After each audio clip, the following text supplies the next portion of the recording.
जय श्री हरि। स्वागत है आप सबका हमारे अपने YouTube चैनल पर, जहाँ पर हम सुनते हैं प्रभु के दिव्य अवतार और उनकी अद्भुत प्रेरणादायक लीलाएं। पिछली कड़ी में हमने जाना कि कैसे नन्हे कृष्ण ने पूतना, सकटासुर और तृणावृत जैसे दैत्यों का अंत करके गोकुलवासियों को भय मुक्त किया। और आज की कथा में हम जानेंगे प्रभु का नामकरण संस्कार और उनकी मनमोहक बाल लीलाएं। तो आइए भक्ति और आनंद के सफर की अगली कड़ी आरंभ करते हैं। श्री सुखदेव जी कहते हैं, परीक्षित, यदुवंशियों के कुल पुरोहित थे श्री गर्गाचार्य जी। वे बड़े तपस्वी थे। वसुदेव जी की प्रेरणा से वे एक दिन नंद बाबा के गोकुल में आए। उन्हें देखकर नंद बाबा को बड़ी प्रसन्नता हुई। वे हाथ जोड़कर उठ खड़े हुए, उनके चरणों में प्रणाम किया। इसके बाद वे स्वयं भगवान ही हैं, इस भाव से उनकी पूजा की। जब गर्गाचार्य जी आराम से बैठ गए और विधि पूर्वक उनका आतिथ्य सत्कार हो गया, तब नंद बाबा ने बड़ी ही मधुर वाणी से उनका अभिनंदन किया और कहा, आप तो स्वयं पूर्ण काम है, फिर मैं आपकी क्या सेवा करूं? आप जैसे महात्माओं का हमारे गृहस्थों के घर आना हमारे परम कल्याण का कारण है। हम तो घरों में इतने उलझ रहे हैं और इन प्रपंचों से हमारा चित्त इतना दीन हो रहा है कि हम आपके आश्रम तक जा भी नहीं सकते। प्रभु, जो बात साधारणता इंद्रियों की पहुंच के बाहर है अथवा भूत और भविष्य के गर्भ में निहित है, वह भी ज्योतिषी शास्त्र के द्वारा प्रत्यक्ष जान ली जाती है। आपने उसी ज्योतिषी शास्त्र की रचना की है। आप ब्रह्मवेताओं में श्रेष्ठ हैं, इसलिए मेरे इन दोनों बालकों के नामकरण आदि संस्कार आप ही कर दीजिए, क्योंकि ब्राह्मण जन्म से ही मनुष्य मात्र का गुरु है। श्री सुखदेव जी कहते हैं, परीक्षित, गर्गाचार्य जी तो संस्कार करना चाहते ही थे। जब नंद बाबा ने मुझसे इस प्रकार प्रार्थना की, तब उन्होंने एकांत में छिपकर गुप्त रूप से दोनों बालकों का नामकरण संस्कार कर दिया। और इस प्रकार गर्गाचार्य जी ने सर्वप्रथम श्री कृष्ण भगवान के बड़े भाई बलराम जी का नामकरण संस्कार किया, जो माता रोहिणी के पुत्र थे। तो गर्गाचार्य जी ने बोला, यह रोहिणी का पुत्र है, इसलिए इसका नाम रोहिणी होगा। यह अपने सगे संबंधी और मित्रों को अपने गुणों से अत्यंत आनंदित करेगा, इसलिए इसका दूसरा नाम होगा राम। इसके बल की कोई सीमा नहीं है, अतः इसका एक नाम बल भी है। यह यादवों में और तुम लोगों में कोई भेदभाव नहीं रखेगा और लोगों में फूट पड़ने पर मेल करवाएगा, इसलिए इसका एक नाम संकर्षण भी है। आसन वर्णस्त्रयो हयस्य घृतो नुयुं तनु शुक्लो रक्तस्तथा पीता इदानीं कृष्णतां गता प्राज्ञं वासुदेवस्य क्वचिजात सुता आत्मजा वासुदेव इति श्रीमानविक संप्रक्षते। गर्गाचार्य जी कहते हैं, और यह जो सांवला सांवला सा बालक है, यह प्रत्येक युग में शरीर ग्रहण करता है। पिछले युगों में इसने कर्मसा, श्वेत, रक्त और पीत, ये तीन विभिन्न रंग स्वीकार किए थे। आपकी यह कृष्ण वर्ण हुआ है, इसलिए इसका नाम कृष्ण होगा। नंद जी, यह तुम्हारा पुत्र पहले कभी वसुदेव जी के घर भी पैदा हुआ था, इसलिए इस रहस्य को जानने वाले लोग इसे श्रीमान वसुदेव भी कहते हैं। श्री गर्गाचार्य जी कहते हैं, बहुनी शन्ति नामानि रूपाणि च सुतस्य ते गुणकर्मानुरूपाणि तान्यां वेदो न जना। अर्थात तुम्हारे पुत्र के और भी बहुत से नाम हैं तथा रूप भी अनेक हैं। इसके जितने गुण हैं और जितने कर्म, उन सब के अनुसार अलग अलग नाम पड़ जाते हैं। मैं तो उन नामों को जानता हूँ, परंतु संसार के साधारण लोग नहीं जानते। यह तुम लोगों का परम कल्याण करेगा। समस्त गोप और गौओं का यह बहुत ही आनंदित करेगा। इसकी सहायता से तुम लोग बड़ी बड़ी विपत्तियों को बड़ी बड़ी सुगमता से पार कर लोगे।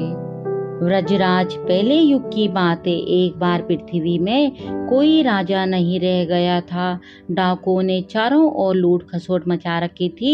तब तुम्हारे इसी पुत्र ने सज्जन पुरुषों की रक्षा की और इससे बल पाकर उन लोगों ने लुटेरों पर विजय प्राप्त की। जो मनुष्य तुम्हारे इस सांवले सुलने शिशु से प्रेम करता है वे बड़े भाग्यवान है। जैसे विष्णु भगवान के कर कमलों की छत्र छाया में रहने वाले देवताओं को असुर नहीं जीत सकते, वैसे ही इससे प्रेम करने वालों को भीतर या बाहर किसी भी प्रकार के शत्रु नहीं जीत सकते।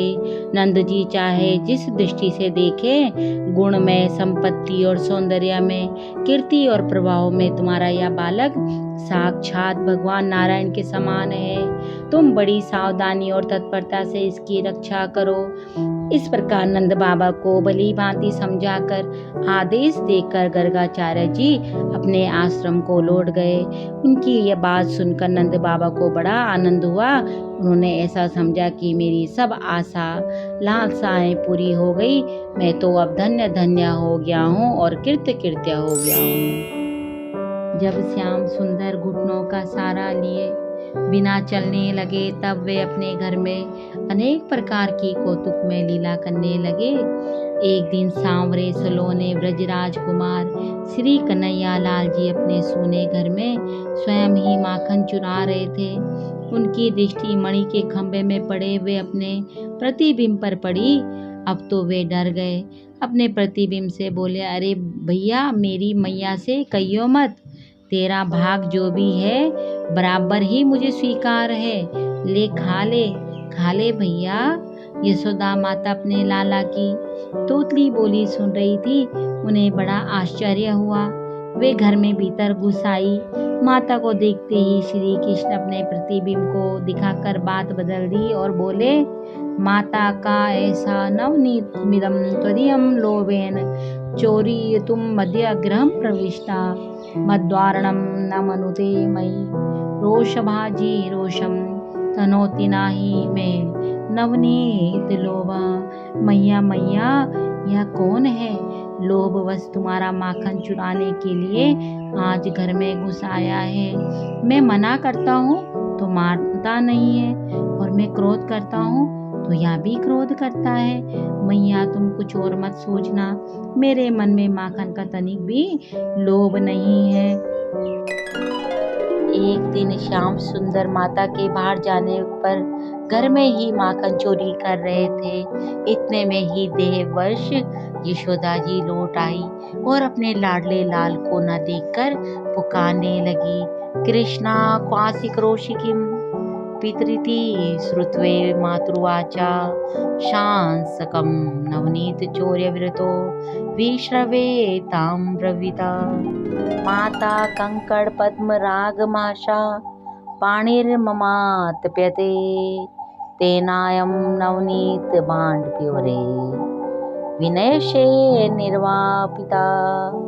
इस माता पुकारती है, कन्हैया कन्हैया, ओ मेरे बाप, कहाँ है, क्या कर रहा है? माता की यह बात सुनते ही माखन चोर श्री कृष्ण डर गए और माखन चोरी से अलग हो गए।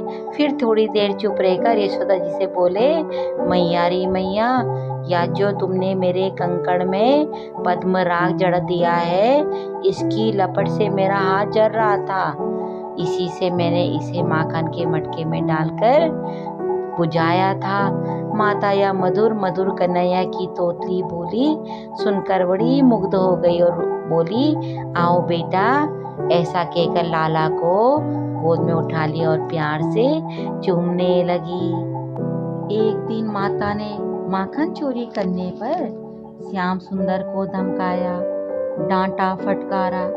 बस दोनों नेत्रों से आंसुओं की बड़ी बड़ी झड़ी लग गई। कर कमल से आंखें मलने लगे, ऊ करके रोने लगे। गला रुंध गया, मुंह से बोला नहीं जाता था। बस माता यशोदा का धैर्य टूट गया। अपने आंचल से अपने लाला कन्हैया का मुंह पोंछकर बड़े प्यार से गले लगाकर बोली, लाला, यह सब तुम्हारा ही है, यह चोरी नहीं है। इस प्रकार माता यशोदा ने समझा बुझाकर अपने प्यारे लल्ला को शांत किया।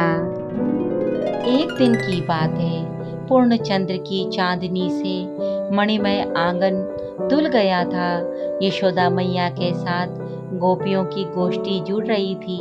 वहीं खेलते खेलते कृष्ण चंद्र की दृष्टि चंद्रमा पर पड़ी। उन्होंने पीछे से आकर यशोदा मैया का घूंघट उतार लिया और अपने कोमल करों से उनकी चोटी खोलकर खींचने लगे और बार बार पीठ थपथपाने लगे और कहने लगे, मैं लूंगा, मैं लूंगा। तोतली बोली से इतना ही कहते। जब मैया की समझ में बात नहीं आई, ठीक ग्वालिनों की ओर देखा। अब वे विनय से प्यार से फुसलाकर श्री कृष्ण को अपने पास ले आई और बोली, लालन, तुम क्या चाहते हो? दूध? श्री कृष्ण बोले, ना। क्या बढ़िया दही? प्रभु बोले, ना। क्या खुरचन? ना। मलाई? प्रभु ने कहा, ना। तो ताजा मक्खन? नहीं। ग्वालिनों ने कहा, बेटा रूठो मत, रो मत, जो मांगोगे सो देगी। श्री कृष्ण ने धीरे से कहा, घर की वस्तु नहीं चाहिए, और अंगुली उठाकर चंद्रमा की ओर संकेत कर दिया। गोपियां बोली, ओ मेरे बाप, या कोई माखन का लौंदा थोड़ी है। हाय हाय, हम यह कैसे देंगे? या तो प्यारा प्यारा हंस आकाश के सरोवर में तैर रहा है।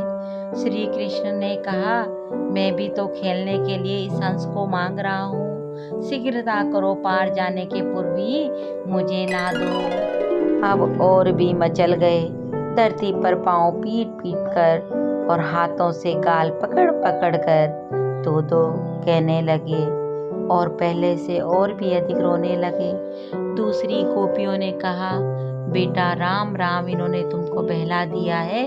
या राजहंस नहीं, या तो आकाश में रहने वाला चंद्रमा है। श्री कृष्ण हट कर बैठे। मुझे तो यही दो, मेरे मन में इसके साथ खेलने की बड़ी लालसा है। अभी दो, अभी दो। जब बहुत रोने लगे तब यशोदा माता ने गोद में उठा लिया और प्यार करके बोली, मेरे प्राण, न यह राजहंस है और न तो चंद्रमा है या माखन ही, परंतु तुमको देने योग्य नहीं है। देखो, इसमें वह काला काला विष लगा हुआ है। इससे बढ़िया होने पर भी उसे कोई नहीं खाता।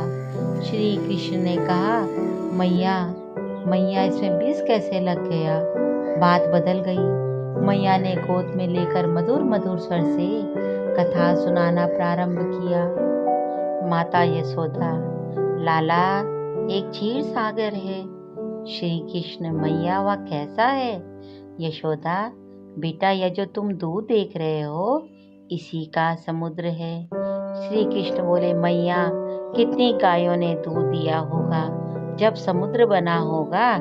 तो मैया बोली, कन्हैया, वह गाय का दूध नहीं है। कृष्ण बोले, अरे मैया, तू मुझे बहला रही है, भला बिना गाय के दूध कैसे? यशोदा मैया बोली, बस जिसने गायों में दूध बनाया है वह गाय के बिना भी दूध बना सकता है। श्री कृष्ण बोले, मैया, वह कौन है? यशोदा मैया बोली, वह भगवान है, परंतु अग अर्थात उनके पास कोई नहीं जा सकता अथवा ग कार रहित है। श्री कृष्ण बोले, अच्छा ठीक है, आगे कहो। यशोदा मैया बोली, एक बार देवता और दैत्यों में लड़ाई हुई। असुरों को मोहित करने के लिए भगवान ने क्षीर सागर को मथा, मंदराचल की दही बनाई, वासुकी नाग की रस्सी बनाई। एक और देवता लगे और दूसरी ओर दानव लगे। श्री कृष्ण बोले, जैसे गोपियां दही मथती हैं, क्यों मैया? यशोदा मैया बोली, हाँ बेटा, उसी से कालकूट नामक विष पैदा हुआ। श्री कृष्ण बोले, मैया, विष तो सांपों में होता है, दूध में कैसे निकला? यशोदा मैया बोली, बेटा, जब शंकर भगवान ने वही विष पी लिया तब उसकी जो फुइयां धरती पर गिर पड़ी, उन्हें पीकर सांप बिस्तर हो गए। सो बेटा, भगवान की ही ऐसी कोई लीला है जिससे दूध में विष निकला। श्री कृष्ण बोले, अच्छा मैया, यह तो ठीक है। यशोदा बोली, बेटा, चंद्रमा की ओर दिखाकर, यह मक्खन भी उसी से निकला है, इसलिए थोड़ा सा विष इसमें भी लग गया है। देखो देखो, इसी को लोग कलंक कहते हैं। सो मेरे प्राण, तुम घर का ही मक्खन खाओ। कथा सुनते सुनते श्याम सुंदर की आंखों में नींद आ गई और मैया ने उन्हें पलंग में सुला दिया। जय श्री हरि। यहीं पर कथा को विराम देते हैं और मिलेंगे फिर प्रभु की नई बाल लीला के साथ अगली वीडियो में। धन्यवाद। जय श्री हरि।